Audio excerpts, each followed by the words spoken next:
काय म्हणालात? प्रेम निभावावं लागतं? प्रेम निभवायचं मला नका सांगू हो.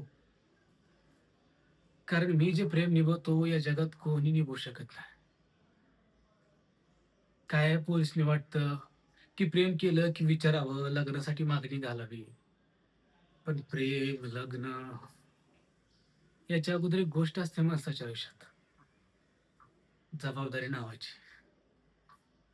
ती आधी पार पाडावी लागते. आजही झोपेत असं वाटतं, की काहीच झालं नाही. सकाळी उठायचं आणि सरळ तिच्या घरी जायचं आणि म्हणायचं तिच्या बापाला, "तुमची पोरगी द्या मला. मला लग्न करायचंय." पण जेव्हा जाग येते तेव्हा कळतं, की लग्न झालंय तिचं, गेली ती. पण जाता-जाता नदीकाठी एक मोगऱ्याचं झाड लावून गेली ती. तिच्या आठवणीत रोज त्या मोगऱ्याला पाणी घालत असते. अहो, ती नदीसुद्धा हसायला लागली माझ्यावर. तुम्ही म्हणताय प्रेम निभवायला पाहिजे. मी निभवतोय हो आणि निभवत राहणार. जोपर्यंत श्वासात श्वास आहे तोपर्यंत निभवत राहणार. प्रेम केले हो, नाही विसरणार.